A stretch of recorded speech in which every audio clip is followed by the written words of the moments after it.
Indonesia sangat-sangat kaya potensi pariwisata. Tapi mengapa industri pariwisata kita kalah jauh dibanding banyak negara yang justru lebih sedikit atau lebih kecil potensi pariwisata mereka? Ini adalah akibat salah kaprah dalam strategi pengembangan industri pariwisata di Indonesia. Selalu saja setiap daerah mengira hanya tinggal melaksanakan juklak, petunjuk pelaksanaan, yang didasarkan pada keberhasilan pariwisata di daerah Bali. Jadi semua daerah, baik secara daerah maupun nasional, itu seakan-akan tinggal melakukan apa yang sedang dilakukan.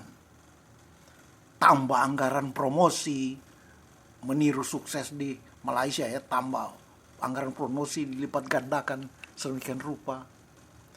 Bangun sarana dan prasarana, hotel, restoran, jalan, airport dibikin mewah. Tidak itu terutama. Turis itu, apalagi dari mereka yang kaya, itu bukan itu yang mereka cari. Mereka mencari justru yang nature, hal-hal yang dulu-dulu, sejarah dan sebagainya, dan lain-lain gitu. Nah, jadi apa yang sebenarnya mereka lakukan? Pertama-tama adalah persoalannya tidak sederhana itu. Tinggal tambah promosi. Itu adalah promosi pun harus setepat-tepatnya, karena ini mengenai hal-hal yang menyangkut nilai, estetik, dan sebagainya. Di sana itu ada soal sentuhan seni, pemahaman penguasaan semiotika, kemampuan daya susastra dalam promosi. Itu. Begitu juga hal lain. Nah, apa yang sebenarnya harus dilakukan itu harus secara menyeluruh, holistik. Bali itu jangan dikira nature-nya seperti begitu, potensi pariwisatanya memang dasarnya sudah begitu. Tidak. Itu adalah melalui proses pengembangan seni yang benar, artinya secara benar, dan melalui jalan panjang, disentuh oleh seniman-seniman dari barat. Kita tahu sebelum Antonio Blanco dan sebagainya, Smith dan sebagainya, itu udah ada beberapa, hanya yang bukan mereka yang kemudian terkenal gitu. Nah, sentuhan seni yang tepat ini mengembangkan keseluruhan sistem kreativitas masyarakat, sistem budaya masyarakat menjadi sangat kreatif, yang akan ditandai oleh lahirnya sejumlah, bukan satu dua, sejumlah seniman-seniman jenius. Nah, di Bali itu banyak sekali waktu itu tumbuh seniman-seniman jenius. Hanya yang terkenal, sangat terkenal itu karena mereka akrab dengan Presiden Bung Soekarno. Itu Inyuman Cokot. Pernah lihat karya-karya Cokot itu, mungkin di medsos bisa dilihat gitu. Inyoman Lempat.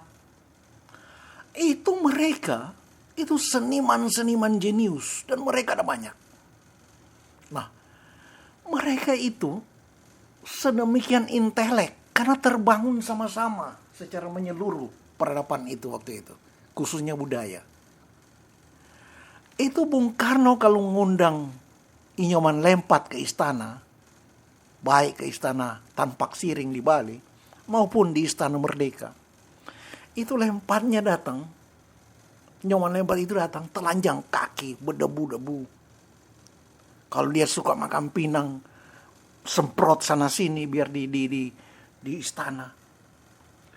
Itu jenius dan tidak meninggalkan, karena orang percaya diri begitu, orang jenius begitu, sama sekali tidak meninggalkan budaya aslinya. Bung Karno senang sekali berdiskusi dengan mereka.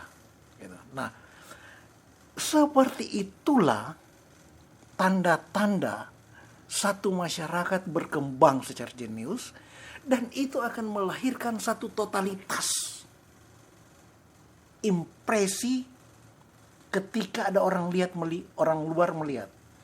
Dia akan menyentuh sistem kuliner, dia akan menyentuh musik. Jadi seperti ketika kita menuju Jawa Barat, baru di puncak itu kita udah mulai mendengar